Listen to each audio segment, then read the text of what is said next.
Hello, and welcome to another episode of Keep Your Eye on the Ball, my YouTube channel dedicated to all things Denver Bronco football. All the goods, all the bads, and all the in-betweens. Lately, mostly goods. This week, instead of doing my usual 3 keys to victory for the incoming opponent, this time being the Detroit Lions tomorrow night, I'll instead be answering some questions that I found online that have been really interesting, and I actually want to give my 2 cents on some of the things that are going around in the Bronco sphere. So I think that'll be fun and that'll be interesting. I also will be bringing back Hater of the Week, and Denver Bronco fans, I think you'll like who I picked this week. Before we get into all that, though, I do want to say that I am on social media pretty much everywhere. I am on Facebook at my first and last name, ADAMURIBES. I am also on Instagram at EyeOnTheBall37. I am on TikTok at EyeOnTheBall37, and there I do breaking Bronco news, and I also do watch-alongs and my thoughts during game day. And I also have a blog that I put out to all my social medias, and I'll be doing that at the end of the month. So without further ado, let's jump into the episode. So the first question that we have this week is, what is going on with Jerry Jeudy, and why is he not a bigger part of the offense? And I think that's actually a really good question, because when you look at Jerry Jeudy, there's no denying how talented he is.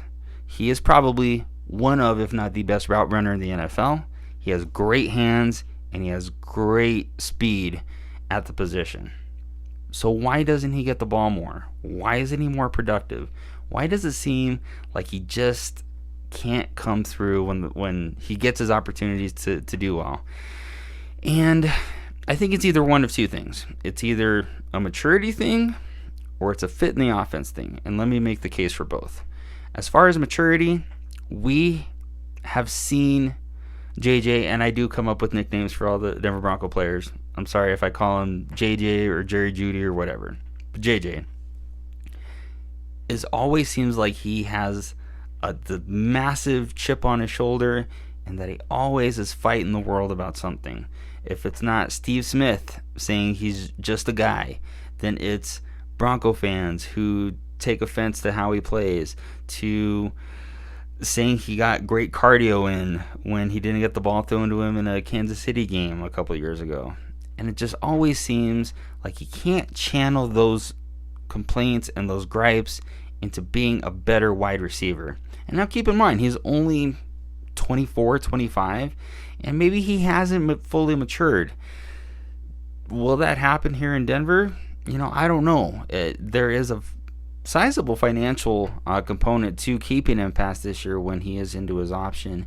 And while I don't want to get into that just because the money part of it, I don't feel like I know enough to really explain it correctly. If they do exercise his option, it is fully guaranteed. And it is a sizable pay bump from what he's making now. Does an immature receiver warrant that kind of money? I don't know. I can't answer that. If it were me, I would lean towards no. The second part of it being his fit in the offense. Now, last year when he had his statistically best season, he was the only option, and they were lining him up outside. And it just seemed like he thrived being in that place. Now, obviously, with Courtland Sutton being back, the offense as a whole being more conservative, and his role it seems like it's changed a little bit. But that also isn't really conducive to getting him the ball when he's pretty much the third option now. Has he had moments where Russ flat misses him like he did last week and the week before? Yeah, Russ misses him, and I think that's a gripe that needs to be addressed. However, though, there are also times when he drops passes that come right to him, or he doesn't show the type of drive and motivation to get open like that he can. So I do think it's a component too. I don't think it's just one or the other, but I really do think that JJ isn't the greatest fit for what Sean Payton wants to do in the offense as of right now. I can't say going forward. And I can also say that his maturity or lack thereof is a big reason of what's holding him back here in Denver.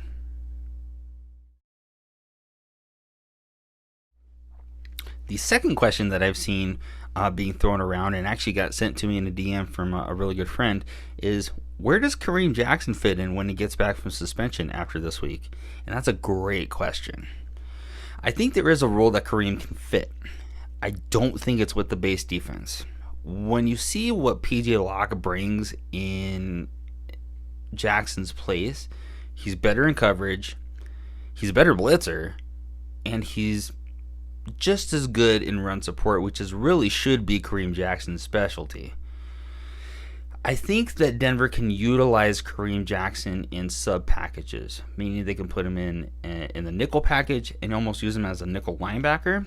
They can also do what Wade Phillips did during the Super Bowl years and put him in as a linebacker in the dime packages and make to where that he can fill in adequately and run support, but it's essentially like having a hybrid linebacker, defensive back in those sub packages, which is paramount, especially when you consider that the NFL today is just moving towards a more passing dominated offense. Now, that also means I do not think he should be in the base defense at all at this point. PJ Locke has just proved invaluable back there. He, as I mentioned before, he's better in coverage, he's younger, he's a great blitzer, and it just seems like the defense with Locke back there has taken that next step in its effectiveness. And as much as I respect K-Jack, and as much as I think he still has a lot of football left in him, that part of his game just hasn't translated yet. And you also may need to minimize some of his snaps because he's proven that he's a liability at this point in being able to stay on the field and not get suspended and not get hit with these roughing calls. So for my 2 cents, I think there is a place in the sub packages. I just do not think that Kareem Jackson is fit to be in the base defense going forward and maybe even past this year.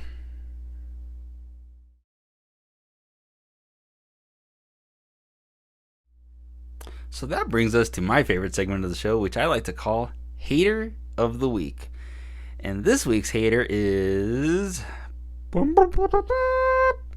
Patrick Mahomes, the quarterback of the Kansas City Chiefs.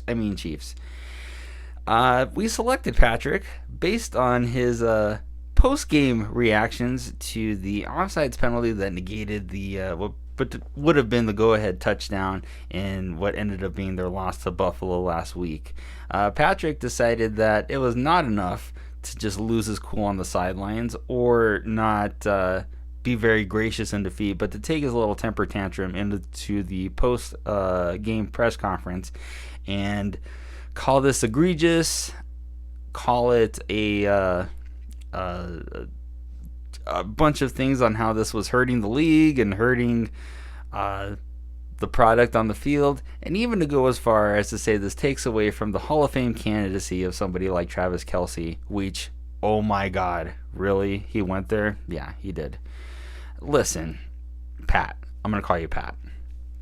You have been the beneficiary of so many questionable calls. Do you remember the call in Denver where you guys went ahead when there were zeros on the clock but no delay game was called? Yeah, refs missed that one. Do you remember the Super Bowl last year where you got away with a holding call that really shouldn't have been a holding call? Because I remember that one too. So the fact that the league actually got it right when it came to Mr. Mahomes and the Chiefs, and the fact to see him lose his cool over something like that was just slow clap. It is just wonderful to see the normally composed, normally very gracious Patrick Mahomes acting like a petulant little child when he didn't get his way. So to you, Mr. Mahomes, we present the prestigious Hater of the Week.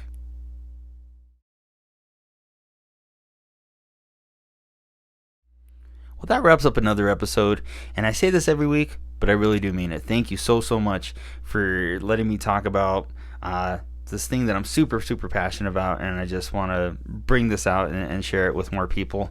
As always, like, comment, share, and go to any one of my social media channels that I've outlined before to go ahead and just keep up on all your Broncos news and content. As far as tomorrow, my prediction is I'm going to go 24-21 Broncos. Denver's found a recipe to win. The Lions are reeling a little bit, and if they win tomorrow, they put their playoff chances solidly in their own hands. And tomorrow's a big test, but I think they're up for it. And as always, keep your eye on the ball, and I'll see you next time.